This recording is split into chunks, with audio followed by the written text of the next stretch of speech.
गहरे बादलों से ढका आसमान और एक शांत शहर। लोग अपने काम में व्यस्त हैं, बच्चे खेल रहे हैं, दुकानदार अपनी दुकानें संभाल रहे हैं। तभी वहां पर अचानक एक आदमी सड़क पर लड़खड़ाते हुए और दौड़ते हुए आता है।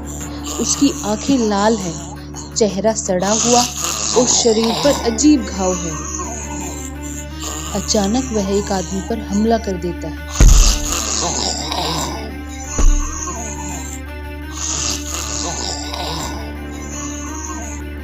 बचाओ बचाओ। तभी वहां पर 28 साल का आरव, जो पहले सेना में रह चुका है, लोगों को बचाने की कोशिश करता है। लेकिन कुछ ही मिनटों में कई और लोग उसी तरह बदलते जा रहे थे।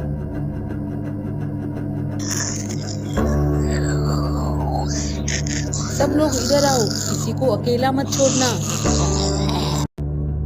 लोग डरकर चिल्लाने लगते हैं, भागो, कुछ पागल हो गया है। सब लोग डर के मारे अपने घरों की तरफ भाग रहे थे।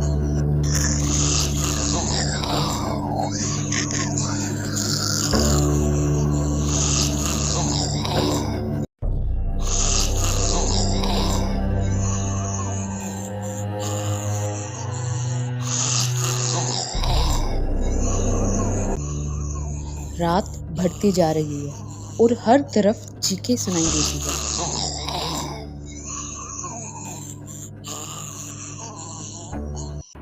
बचाओ बचाओ, भागो भागो भागो, यहाँ से भागो, ज़ॉम्बी आ गए। ज़ॉम्बी झुंड बनाकर लोगों का पीछा करने लगे।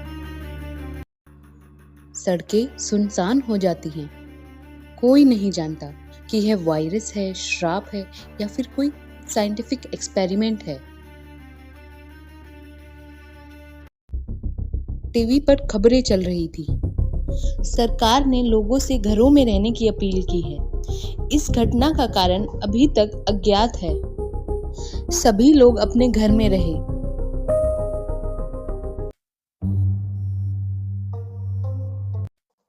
वहीं पर 26 साल की डॉक्टर मीरा, जो कि एक कुशल चिकित्सक है, वह घायलों की मदद कर रही होती है।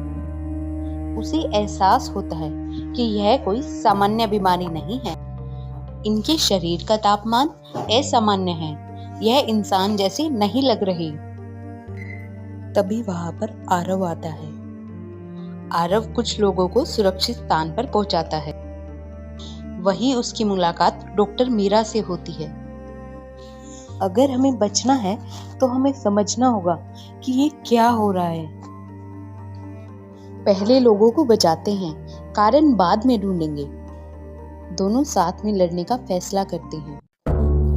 रात लगभग खत्म होने वाली होती है। ज़ॉम्बी लगातार हमला कर रहे होते हैं। तभी सूरज की पहली किरण दिखाई देती है।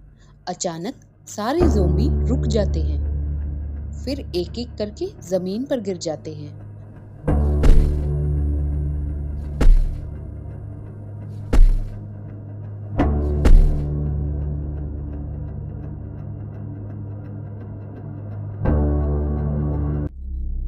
मीरा हैरान होकर कहती है, ये ये सूरज निकलते ही रुक गए।